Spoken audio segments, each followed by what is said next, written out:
Bueno, en principio quiero agradecer con mucho sentimiento a los amigos espíritas de Colombia, a la Confecol, que me invitó con tanto cariño, en esta oportunidad también a nuestros hermanos de la Federación Espírita del Atlántico, y traigo conmigo un abrazo y un cariño también de los amigos espíritas de la Argentina, en especial de los que se encuentran formando parte de las casas espíritas que integran la Confederación Espiritista Argentina, y especialmente de quienes son mis compañeros en la institución espírita Juana de Ángeles, de la ciudad de Buenos Aires, a la que pertenecía cuando estaba encarnado y sigue perteneciendo aún hoy nuestro querido Juan Antonio Durante.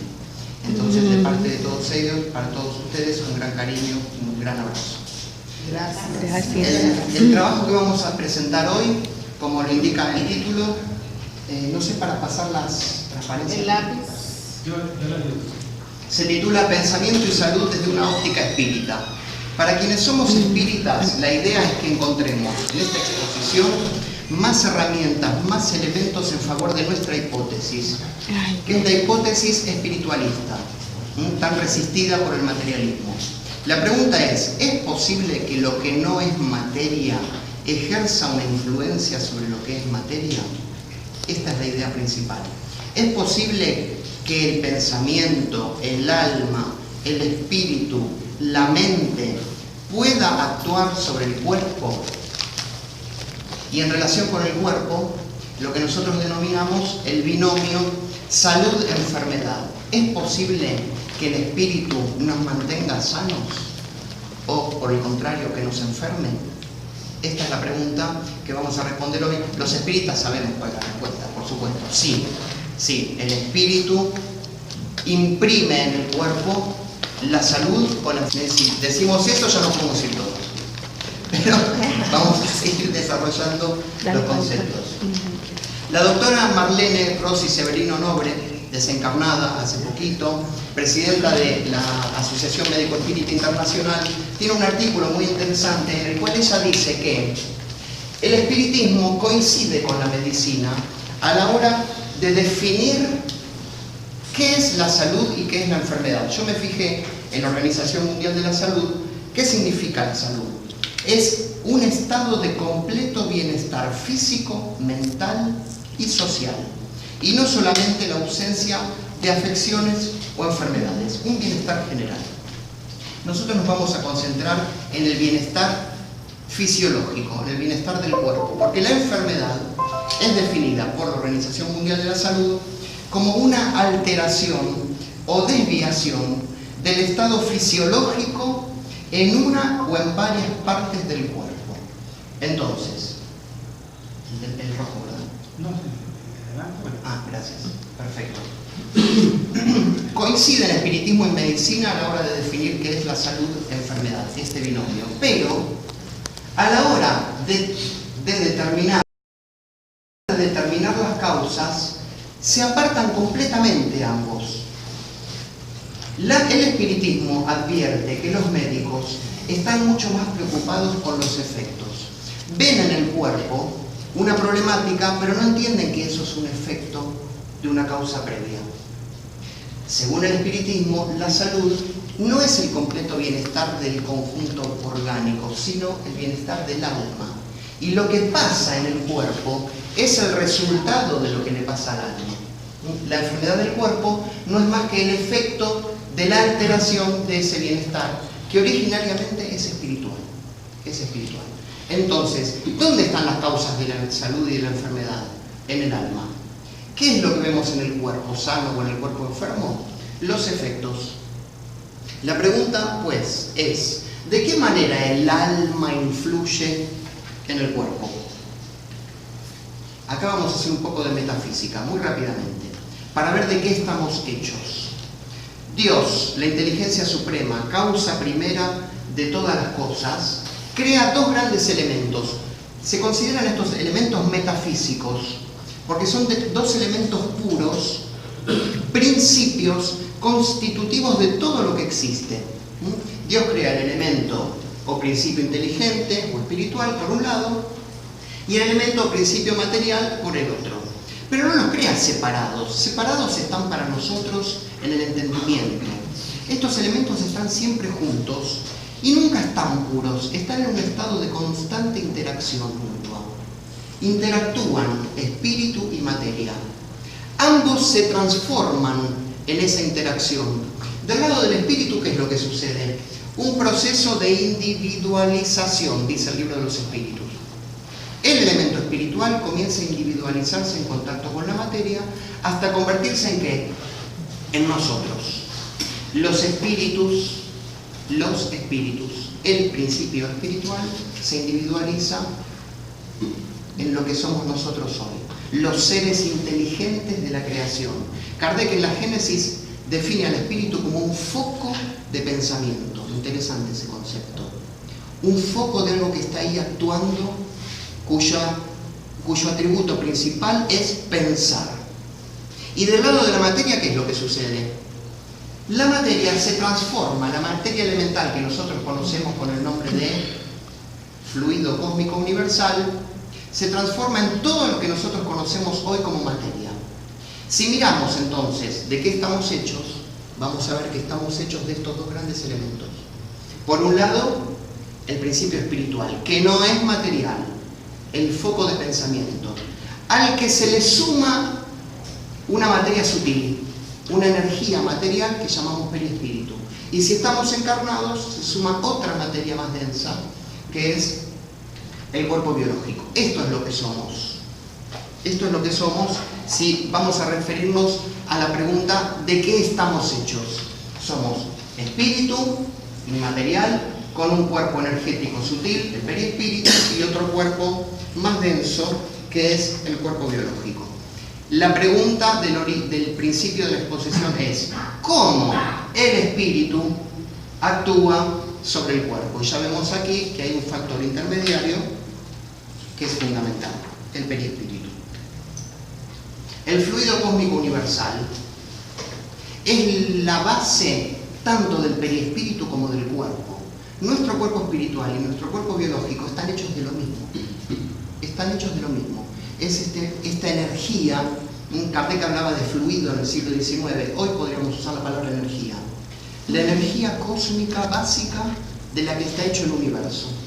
De esa energía está hecho nuestro perispíritu. Pero también esa energía aún más densa, más pesada, es la que forma el cuerpo biológico.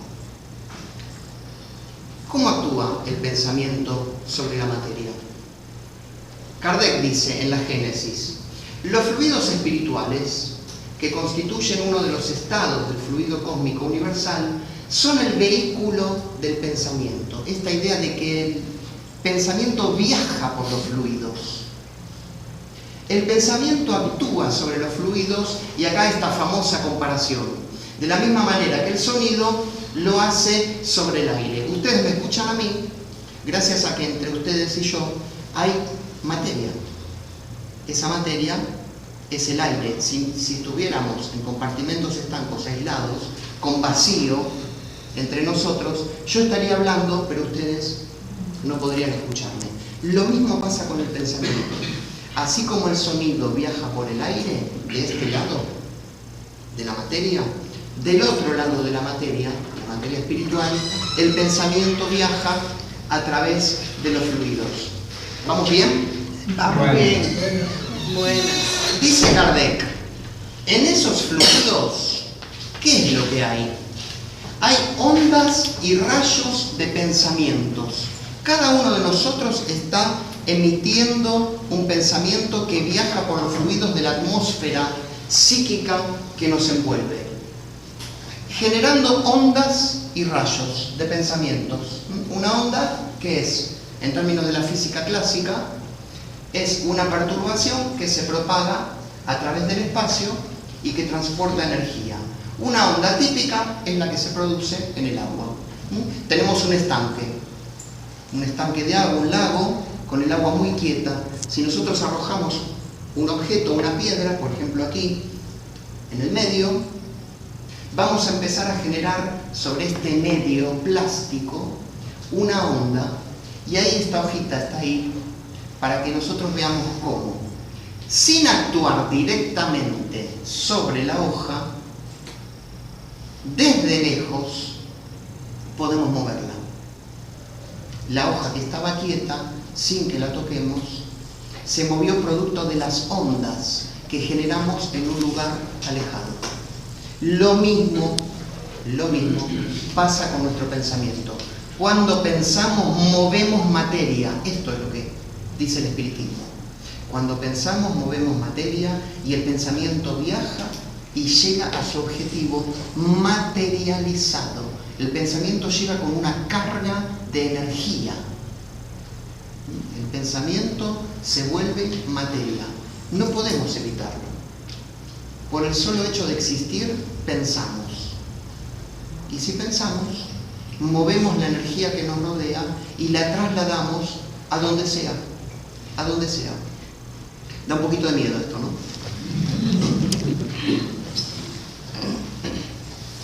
A través de Francisco Cándido Xavier y Waldo Vieira. Este libro es muy importante, Mecanismos de la Mediunidad.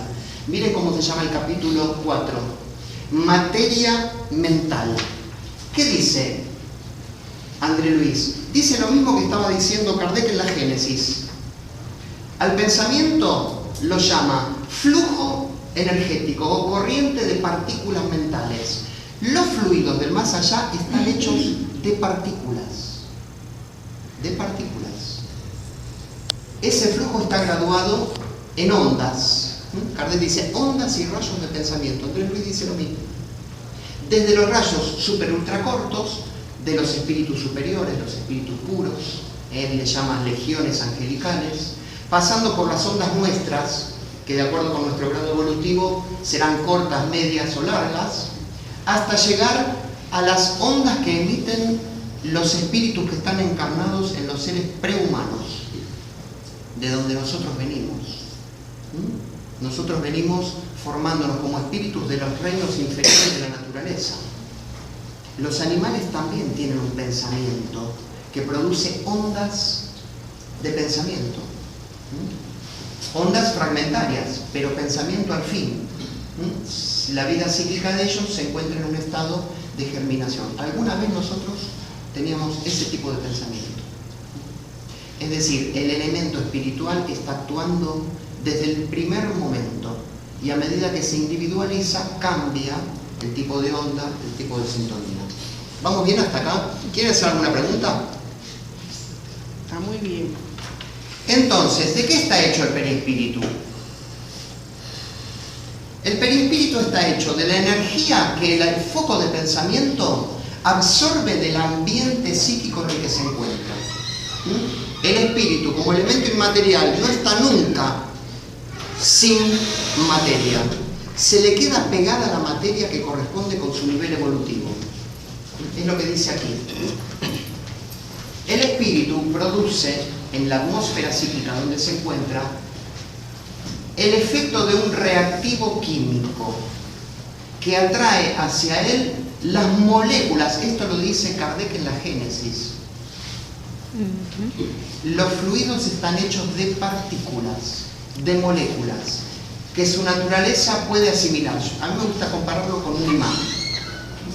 Nuestro ser es un imán. De acuerdo al nivel evolutivo, será más o menos la materia que se le quede pegada. ¿Vieron como la limadura de hierro? Cuando el imán es más poderoso, más limadura se le pega. Cuando es más débil, menos. En nosotros pasa lo mismo. Cuanto más primitivos somos, más materia encima. Cuanto más evolucionados, más desmaterializados, dice Kardec, menos materia. Por eso los espíritus puros se dice que ya casi ni perispíritu tienen. ¿Sí? No atraen materia. El aura. ¿Qué es el aura? Nuevamente André Luis. Las partículas de materia mental que constituyen el perispíritu producen una irradiación de fuerzas electromagnéticas, una fotosfera psíquica, un halo energético que recibe el nombre de aura. Así como nuestro cuerpo biológico tiene energía calórica, si ustedes se acercan la mano, hagan la prueba, sin tocarse, van a sentir el calor. Es nuestro cuerpo que tiene un aura, nuestro cuerpo físico con un aura calórica. Lo mismo le pasa al perispíritu. Las moléculas que forman el cuerpo perispiritual irradian. A esa irradiación André Luis la llama aura. ¿Qué es lo que pasa por el aura? Esto es otra cosa que me da miedo también. Por el aura circulan las imágenes que corresponden a las propias creaciones mentales, presentando una policromía, una variedad de colores, variada según la onda mental emitida. Es decir, que lo que pensamos se vuelve imagen, toma forma, se refleja en el aura. Yo, por ejemplo, ahora estoy pensando en una torta de chocolate. Y si pienso intensamente en la torta de chocolate, mi pensamiento la crea, la produce y la refleja en la irradiación electromagnética que se llama aura. Todo lo que pensamos genera imágenes. Por el aura, sigue diciendo André Luis, que es como una túnica, una ropa que nos envuelve de energía. Circula el pensamiento, expresado en imágenes, formas, colores, que constituyen un retrato. ¿De qué? De lo que nosotros somos, de nuestra naturaleza espiritual, de lo que le pasa al ser inmaterial, el espíritu. Lo que el espíritu es, se refleja en el aura. ¿Qué es el espíritu? Lo que piensa, lo que desea, lo que se propone, lo que elige, lo que siente, las emociones, todo. Toda esa actividad que es lo que nos hace un espíritu viviente, se refleja en la materia de nuestro cuerpo espiritual. ¿Kardec hablaba del aura? Vamos a ver esto. Los que hablan mucho del aura son de una doctrina con origen en Oriente, que es la teosofía. Los teósofos tenían médiums muy importantes, clarividentes. Este libro, por ejemplo, Formas del Pensamiento, de Ali Besant y Leadbeater, ellos eran grandes clarividentes, escribieron este libro contando lo que veían alrededor de las personas, de acuerdo con su estado emocional. Vamos a considerar que esto ya viene de otros lugares, además del espiritismo.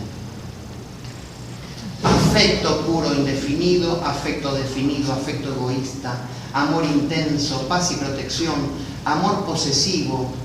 Cuando nosotros nos sentimos apegados a algo y sentimos que ese algo nos pertenece, de nosotros la energía sale con forma de gancho, dicen ellos. Y los clarividentes podrían llegar a ver cuando una persona está apegada a otra, porque verían cómo los fluidos salen hacia la persona y la enganchan. Muy interesante porque muchos videntes coinciden con estos conceptos. Autorrenunciamiento, impulso de devoción, bueno, deseo de saber, ambición elevada, ambición egoísta, odio mortal, estoy que exploto de la bronca, acá se dice bronca, sí, de la furia, de la ira, exploto. Bueno, aparentemente en el aura explota. Celos, cólera, miedo, simpatía indefinida. ¿Habla Kardec del aura? ¿Habla de las formas del pensamiento? Sí, sí. No le llama aura, pero miren qué interesante el concepto. Acá en la Revista Espírita, en junio de 1868. Cuando el pensamiento crea imágenes fluídicas, estas imágenes se reflejan en la envoltura perispiritual como en un espejo. Allí toman cuerpo y se podría decir que son fotografiadas. Kardec inaugura el concepto de fotografía del pensamiento. Después los teósofos, 60 años después, vienen a hablar de formas del pensamiento y demás. El pionero fue Allan Kardec, en este libro genial que es la Génesis. Esta frase también me mete miedo. Vemos, dice Kardec, que los movimientos más secretos del alma repercuten en la envoltura fluídica. Y es así como un alma puede leer en otra alma igual que en un libro y ver lo que no es perceptible por medio de los ojos corporales. Los médicos saben de qué estoy hablando. Un alma puede leer en otra alma. Interesante que Kardec no dice un espíritu, dice un alma. El alma es el espíritu encarnado.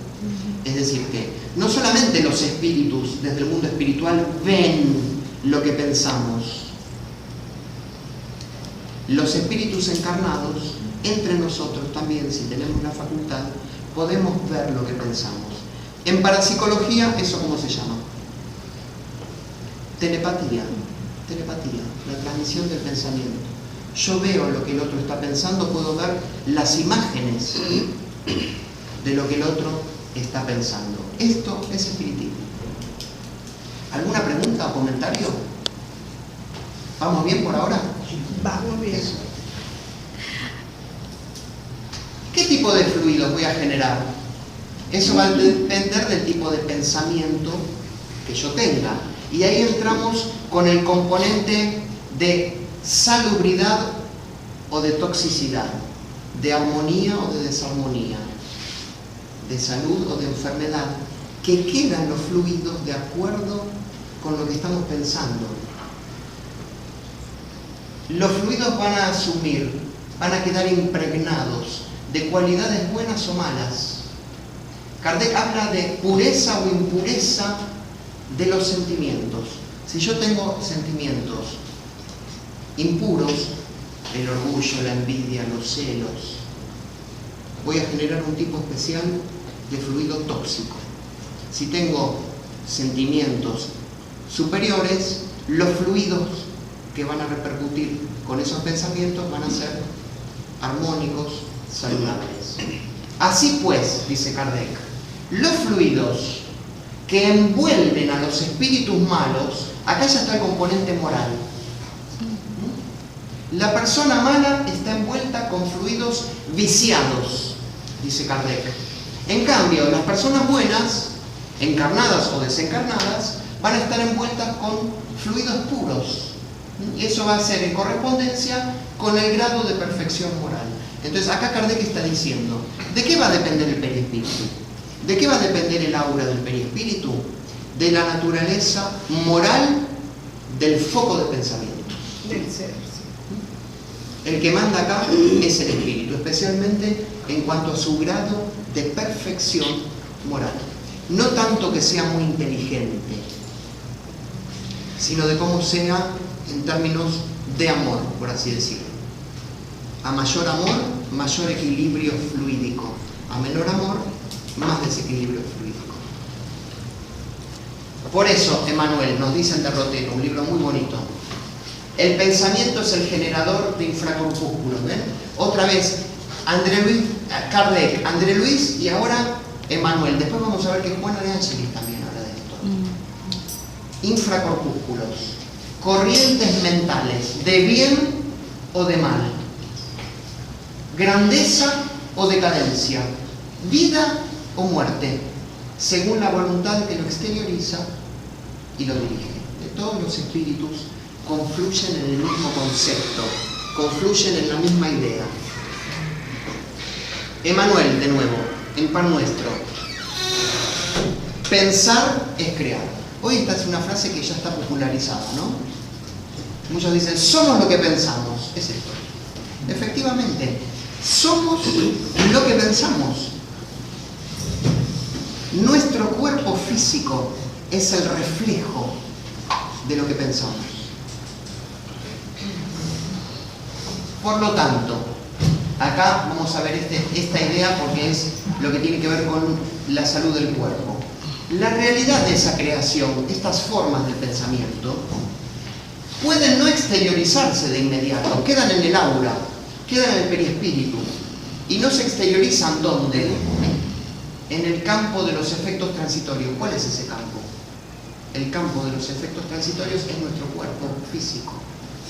Sin embargo, aunque no hayan llegado al cuerpo, esas creaciones siguen viviendo en nuestro mundo íntimo. El problema está, aunque el cuerpo esté sano, si la mente está enferma, el perispíritu está desarmonizado. Las formas de desequilibrio existen aunque no se reflejen en el cuerpo. Por lo tanto, dice Manuel, esas formas que exigen cuidados especiales para su preservación o su extinción. Si esas formas son saludables, tengo que cultivarlas. Pero si son perjudiciales, tengo que trabajar para eliminarlas. ¿Me avisan cuando vaya una hora más o menos de tiempo? No se preocupen. ¿Vamos bien? Súper. Podríamos dividir acá la exposición en dos partes, terminando la primera parte ahora. Lo que aprendimos es que el espíritu produce efectos sobre el perispíritu. ¿Está bien? El espíritu plasma lo que él es a nivel de la energía sutil. De acuerdo a como pensemos, el día que se nos caiga el piano en la cabeza y desencarnemos, nuestro perispíritu va a reflejar lo que somos. Nos vamos a ir con el perispíritu ni más ni menos que como el resultado de lo que hicimos mientras estábamos encarnados. No Pensamos, identifica. armonizados, equilibrados, iluminados, o desequilibrados, desarmonizados, oscuros. ¿Sí? Ahora vamos a ver de qué manera, así como el espíritu afecta al perispíritu, de qué manera el perispíritu afecta al cuerpo. Porque la charla era pensamiento y salud del cuerpo. Ya vimos que antes de que llegue al cuerpo biológico pasa por otra parte, por el cuerpo perispiritual. ¿Cómo encarnamos? Esto también nos lo dice Kardec en la Génesis. Encarnamos molécula a molécula. Nuestro cuerpo perispiritual está hecho de materia mental. Tiene moléculas, tiene átomos, tiene protones, electrones, dice André Luis. ¿En qué momento? En el momento en que el espermatozoide de papá y el óvulo de mamá se unen, ahí hay una carga de energía vital, fluido vital material impresionante. Ese fluido vital actúa como un imán para que se acerque ahí el tercer elemento. ¿Cuál es? El reencarnado. El perispíritu del espíritu que va a encarnar. El reencarnado. En la concepción no hay dos actores, en la concepción hay tres actores.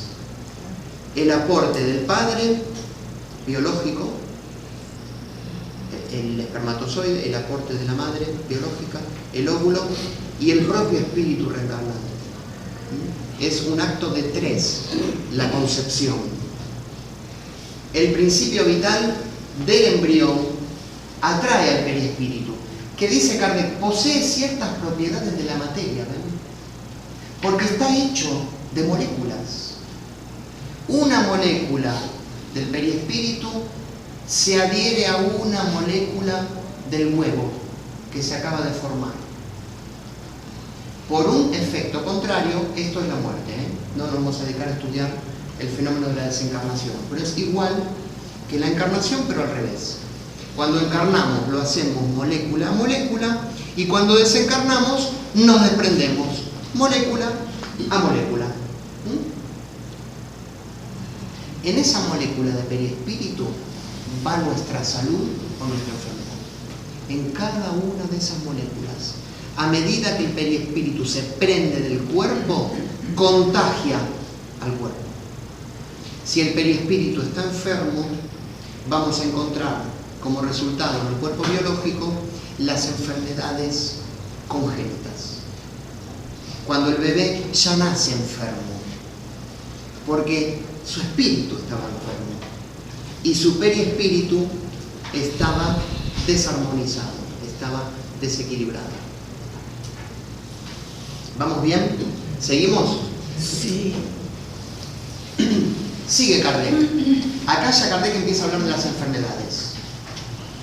Por su unión íntima con el cuerpo, como vimos, molécula a molécula, el perispíritu desempeña un rol preponderante en el organismo, en nuestra organización física. El perispíritu dice reacciona. ¿Por qué reacciona y no acciona? El perispíritu reacciona sobre el organismo material con el cual se halla en contacto molecular, dice Carlos. El perispíritu reacciona sobre el cuerpo porque lo que está haciendo es responder a lo que el espíritu le manda. La mente actúa y el perispíritu reacciona frente a esa acción. Sería como de un pelota perdido. Exactamente. Esa reacción del perispíritu va a parar al cuerpo. Pero el que está dando la orden es el espíritu, el ser pensante. El perispíritu solamente refleja, reacciona. ¿Y quién recibe el golpe? El cuerpo. Si los efluvios son de buena naturaleza, el cuerpo recibe una impresión saludable. Cuerpo sano, mente sana, en cuerpo sano. Si son malos, la impresión es penosa, es desagradable, una impresión desagradable. Y aquí viene el tema de la medicina espírita. Si los efluvios malos son permanentes, son insistentes, son poderosos, si yo pienso mal fuertemente, ¿qué es lo que va a suceder? Pueden ocasionarse desórdenes físicos. Ciertas enfermedades no tienen otro origen. Entonces, mi perispíritu está desequilibrado porque yo pienso mal. Pero si yo pienso mal mucho tiempo, persistentemente, tarde o temprano, esa desarmonía perispiritual se va a ver reflejada en el cuerpo biológico. A veces lleva muchas vidas que el desequilibrio del perispíritu se refleje en el cuerpo. Por eso muchas personas muy malas se mueren muy sanas. ¿Sí? Ojo con estas ideas, porque los espiritistas somos medio prejuiciosos. Y entonces después de aprender esto decimos, uy, ¿viste a fulanita que enferma que está? Debe ser muy mala gente. Debe ser muy mala gente. Mirá la enfermedad terrible que tiene. Y si vemos a alguien sano, debe ser un espíritu superior, porque no se enfermó nunca. No. Tarda en desplazarse la enfermedad que está en el perispíritu al cuerpo biológico. Tarda y puede tardar muchas vidas. Muchas vidas. No nos quedemos cómodos porque estamos sanos. Ojo, porque podemos morirnos con el cuerpo sano, pero en el mundo espiritual nuestro perispíritu es un tóxico caminando. Un tóxico. Así vamos a reencarnar en la próxima. ¿Cómo? Molécula a molécula, enfermedad, formando enfermedad. ¿Sí? Entonces, el tema de las enfermedades, ¿dónde está? En el espíritu. Que luego de este proceso prolongado llega hasta el cuerpo. Esto es Kardec. Esta es Juana de Ángeles. Juana habla de que en el perispíritu hay células. Vean qué concepto. La célula es el elemento de la vida. ¿Sí? Un organismo vivo puede ser una célula, ¿sí? Un organismo unicelular. Estudiemos este párrafo. La serie psicológica de Juana de Ángeles es brillante, ¿verdad? En este pasaje que encontramos en El Hombre Integral, Juana nos habla de las enfermedades congénitas. Esas enfermedades que ya vienen con el bebé desde la panza de la mamá. En la estructura energética del perispíritu se localizan disturbios nerviosos. ¿Sí? El perispíritu está funcionando mal. Y ese disturbio nervioso se transfiere al cuerpo biológico, ¿sí? Que precede de los compromisos negativos de las reencarnaciones pasadas. ¿Ven? Desde otras vidas ya arrastramos el disturbio nervioso en el perispíritu. Lo venimos arrastrando de antes, del pasado. Las culpas, los compromisos morales, las deudas, todo está reflejado en el perispíritu. Entonces, el perispíritu es el responsable de las enfermedades congénitas. Esos bebés que nacen anencéfalos, por ejemplo, nacen sin cerebro. Ya en la formación, en el momento en que se forman, el feto se va desarrollando sin cerebro. O con alguna extremidad, ¿sí? Con más dedos, con menos dedos, sin piernas, sin brazos, ciegos de nacimiento. El perispíritu está formando el cuerpo ya con alteraciones, Por eso mismo, dice Juana, se trata de un organismo vivo y pulsante, el perispíritu, constituido acá, este es el aporte de Juana, por trillones de cuerpos unicelulares. El perispíritu es más parecido a nuestro cuerpo biológico de lo que pensamos. De poca densidad, eso sí, muy sensible, y que registra en sus intrincadas piezas las actividades morales del espíritu. ¿Ven? Otra vez la idea de que se refleja ahí. Reacción. Exactamente. Entonces es él, el perispíritu, el que imprime en los órganos correspondientes las enfermedades cuando se producen las futuras reencarnaciones. Nos llevamos, cuando desencarnamos, la enfermedad en el perispíritu.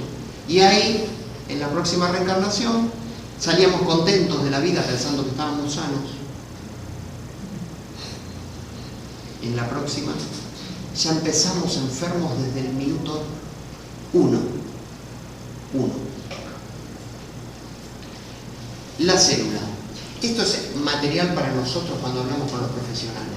Decimos, la mente actúa sobre el cuerpo. ¿Cómo? Bueno, acá tenemos elementos para explicarlo.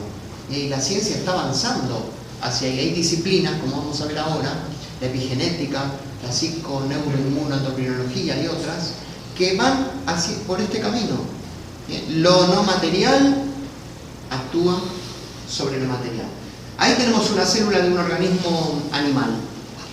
3 elementos la componen. Un núcleo. ¿Qué hay en el núcleo? Los genes, la carga genética, el ADN.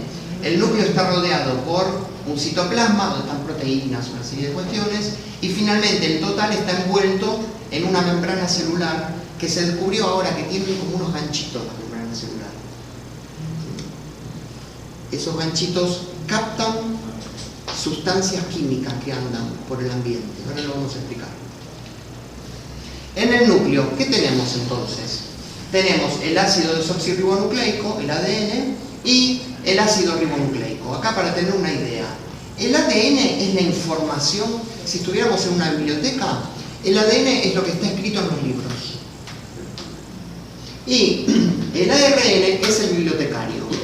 ¿Qué hace el ARN? Toma la información que está en el ADN y la traslada al resto de la célula para que funcione bien.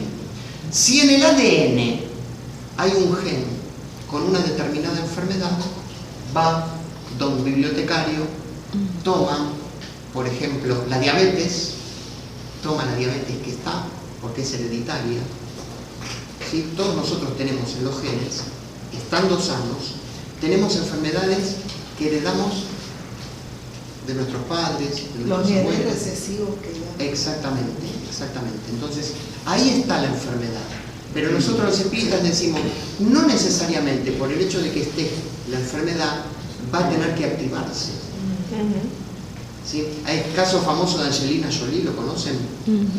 Ella tenía, todo, por el lado de la madre, todas las cáncer de mama. ¿Sí? La madre, la abuela. Ella se hizo el estudio genético y descubrió que en el ADN tenía potencialmente el cáncer de mama. ¿Qué hizo? Se extirpó las glándulas mamarias. Y creo que luego se extirpó el útero. Estando sana. Dijo, yo llevo el cáncer en el cuerpo. Me lo saco antes de que se despierte. Lo que el espiritismo dice es que la mente, aun cuando haya un cáncer en los genes, la mente es la que puede activarlo o dejarlo durmiendo para siempre. La mente activa nuestras enfermedades congénitas o las inhibe. Digo, hay otros órganos que también pueden dar el cáncer. Así es. Vamos a ver un poquitito más cómo se produce este mecanismo. Esta disciplina se llama epigenética, porque lo que se pensaba antes en relación con el núcleo de la célula era que era inaccesible el núcleo. No se podía llegar hasta el núcleo para meter mano en los genes. Los genes estaban funcionando ahí y mandaban las órdenes. ¿Sí? Por herencia. Por herencia. Si yo llevo en mí la diabetes, en tal momento de mi vida se activa la diabetes. Estoy hablando un ejemplo muy básico. La epigenética dice que desde afuera se puede meter mano en los genes. La palabra epigenética significa en o sobre, epi. Estudia los factores genéticos determinados ¿por qué? Por el ambiente celular, es decir, lo que está pasando en el citoplasma, alrededor del núcleo y afuera de la célula, lo que viene de afuera y no lo que ya está dentro, en la herencia. Es el conjunto de reacciones químicas y demás procesos que modifican la actividad del ADN, pero sin alterar su secuencia. Esta es la idea, para que se entienda mejor. Nuestros pensamientos y nuestras emociones, sobre todo nuestras emociones, ¿sí? Cuando nos ponemos furiosos, nos deprimimos, nos angustiamos, nos excitamos, lo emocional más que lo intelectual es lo que está actuando en niveles epigenéticos. Nuestras emociones activan o inhiben la información que está en los genes. Es decir, para repetir el ejemplo del bibliotecario, nuestras emociones abren el libro para que salgan las letras o lo mantienen cerrado. Los mecanismos epigenéticos generan entonces procesos fisiológicos y patológicos. ¿Cuáles son? A veces pasa, uno está muy nervioso y enseguida tiene que salir corriendo al baño. ¿Qué pasó ahí? Se activó un mecanismo fisiológico, sin ser patológico, sin ser una enfermedad. Me puse nervioso y al baño corriendo. La mente. Sí, se activó el sistema, exactamente. Productos carcinógenos afectan la genética. Los ejercicios, la vida de deporte afectan el núcleo de la célula. La vida sedentaria afecta. El estrés, la dieta, buena o mala, si no que estoy a dieta, la dieta es lo que como. Lo que como puede actuar sobre los núcleos, ¿sí? Si yo como mucho y no hago ejercicio, un día me agarra un estresazo, diabetes.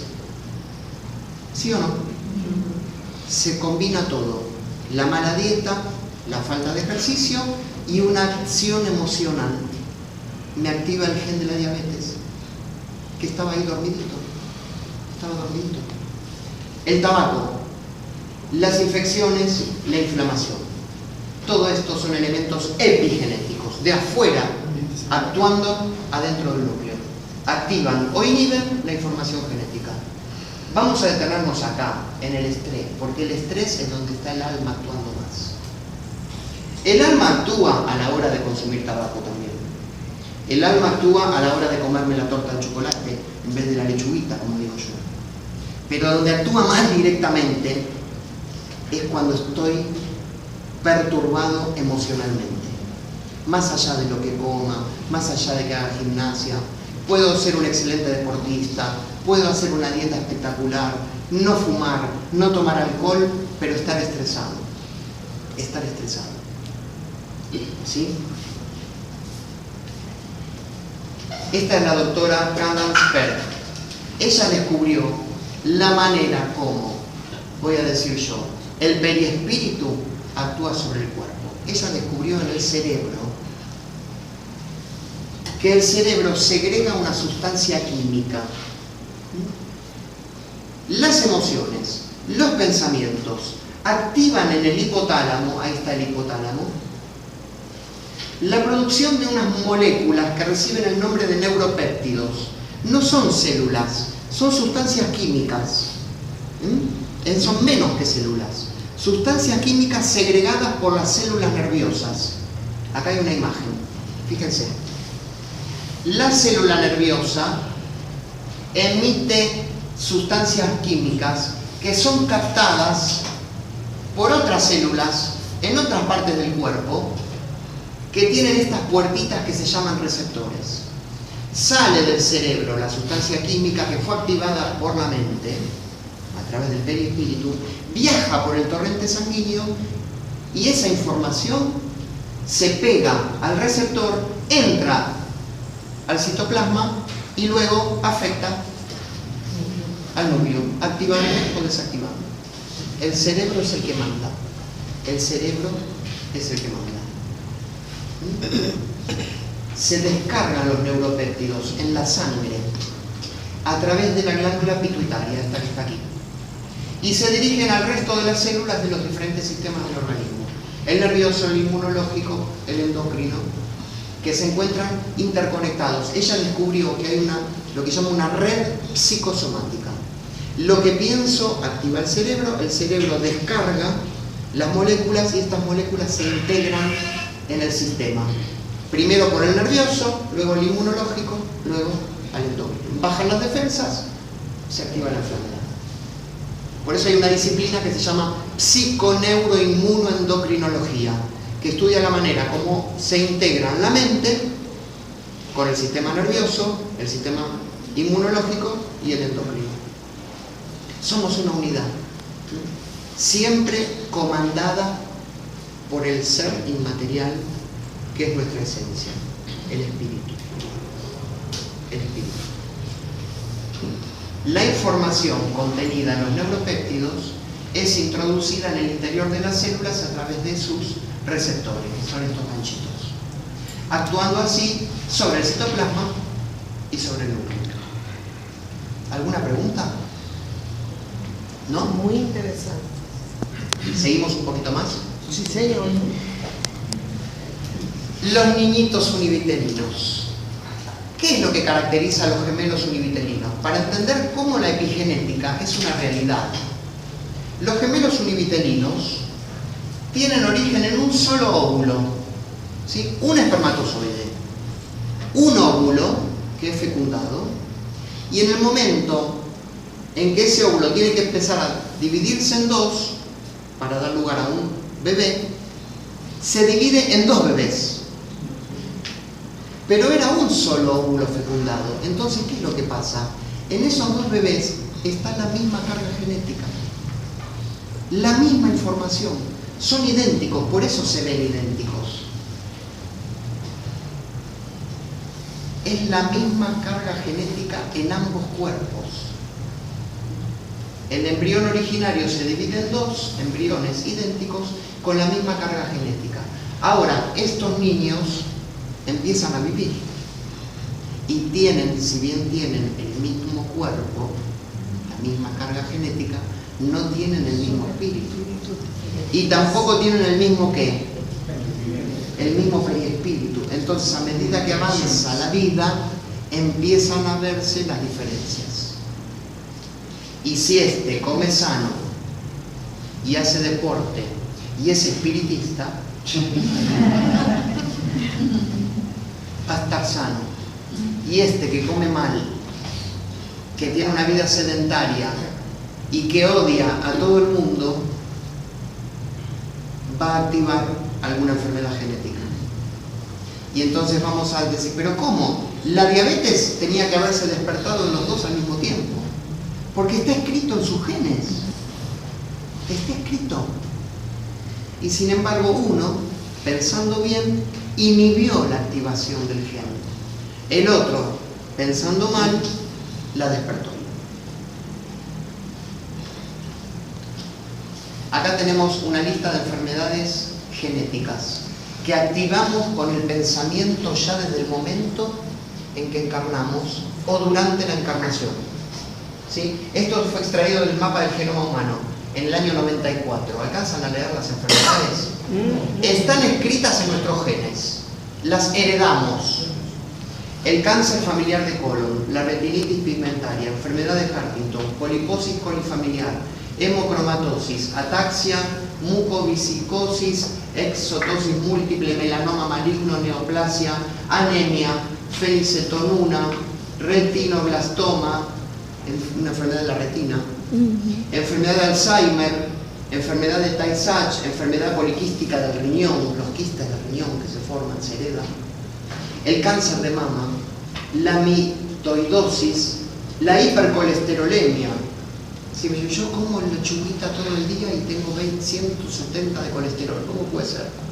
Y entonces el médico me dice, ¿por qué es nervioso? ¿Vieron cuando uno va al médico, hace la dieta para bajar el colesterol, se hace el estudio de sangre después de matarse de hambre 2 meses y el colesterol no bajó? Entonces el médico dice, lo suyo es nervioso, al psicólogo. Al psicólogo. ¿Sí?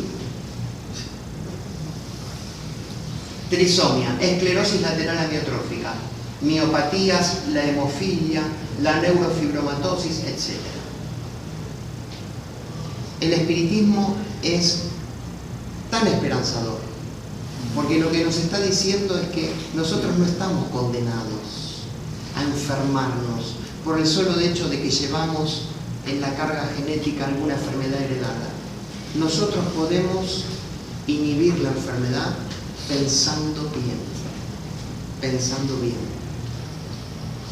Ahora, esta cuestión no se reduce al individuo, porque nosotros estamos integrados, como vimos recién. El pensamiento viaja por los fluidos, como el sonido viaja por el aire. Y si yo pienso mal, mi energía fluídica puede engancharse, asociarse, entrar en afinidad con otro foco de pensamiento que esté en la misma sintonía que yo. Y entonces nos potenciamos. Yo lo odio y él también me odia. Y nos transferimos la carga tóxica, el uno al otro. Donde hay pensamiento hay corrientes mentales, ¿sí? Y donde hay corrientes mentales hay asociación. Si estamos en la misma sintonía mental, vamos a estar en la misma sintonía energética. Hay un ida y vuelta sin interrupción entre nosotros. Sin interrupción.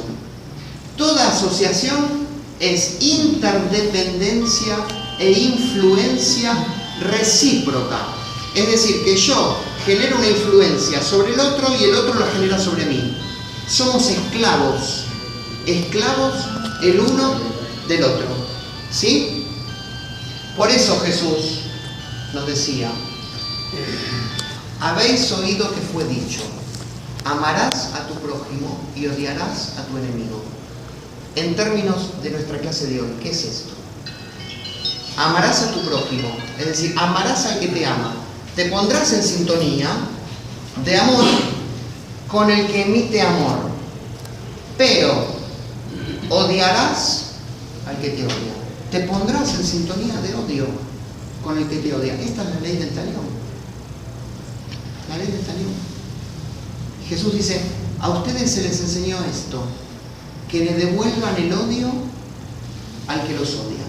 Ojo por ojo, diente por diente, mano por mano, pie por pie, herida por herida, golpe por golpe, cardenal por cardenal. Tal león, tal como te traten, debes tratar. Mas yo os digo, dice Jesús, amad a vuestros enemigos.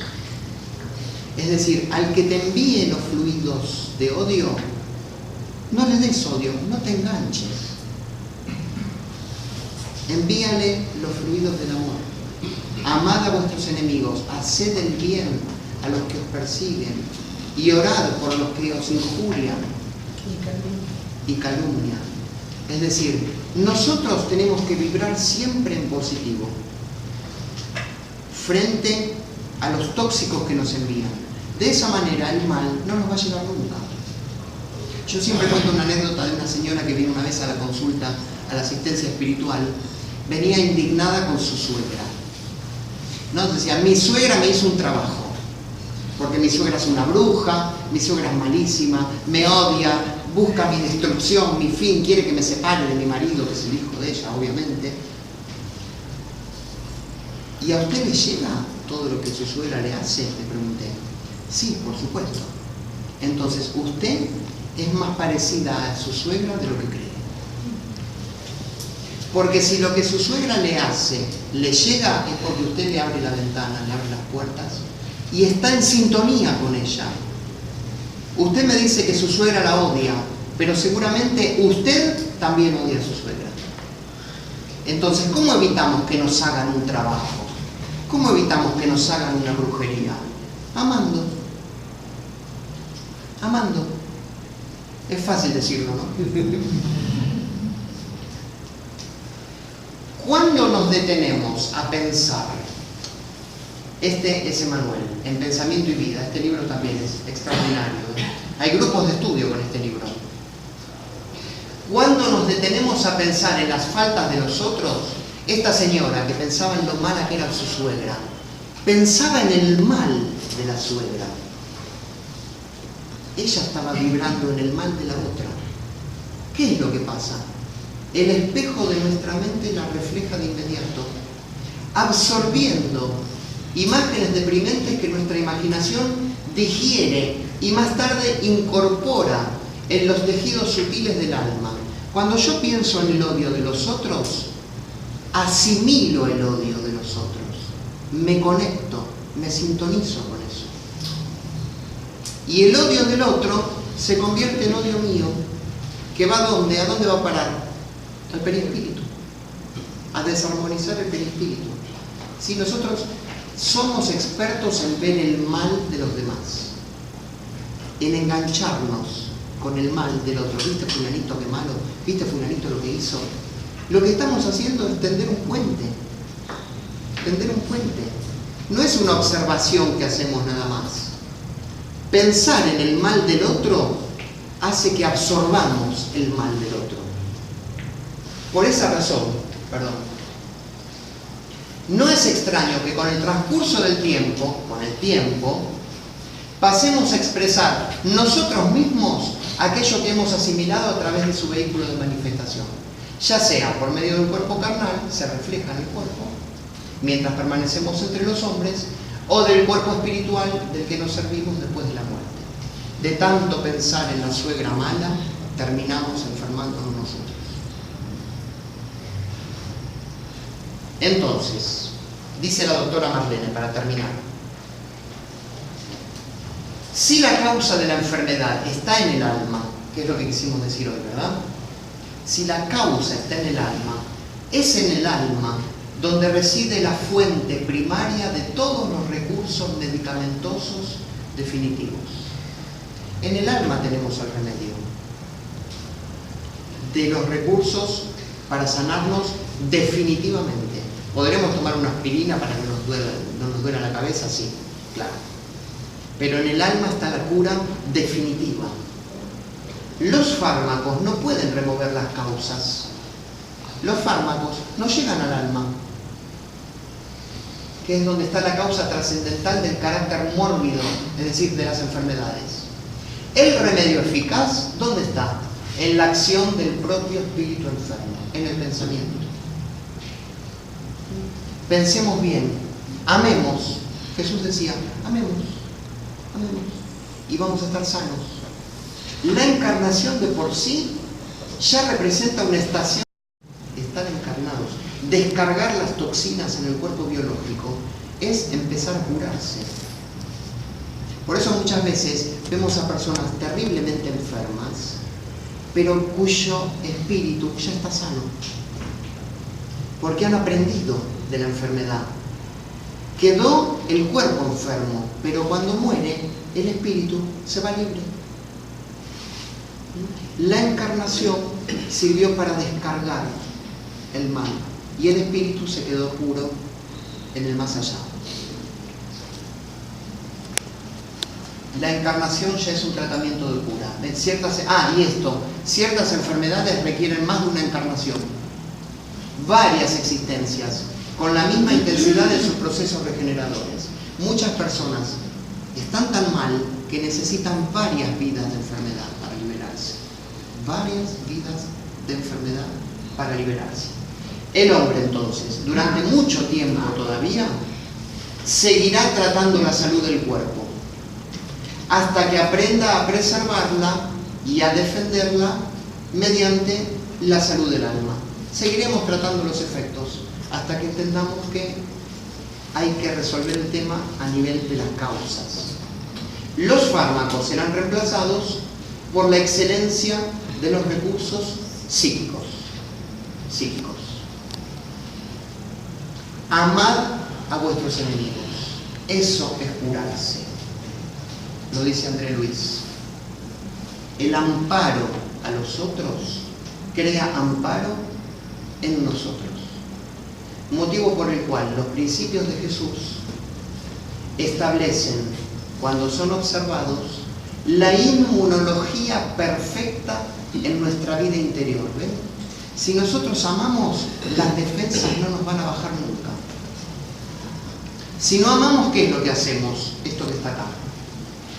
Animalidad, orgullo, vanidad, codicia, crueldad, avaricia. Lo contrario de esto, simplicidad, humildad, fraternidad sin límites y perdón incondicional. Amar es lo que nos cura.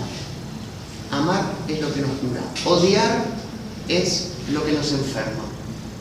Amar fortalece el poder de nuestra mente en la autodefensa contra todos los elementos destructores y degradantes que nos rodean. Estamos inmersos en un mundo enfermo, ¿sí o no? En todos los niveles.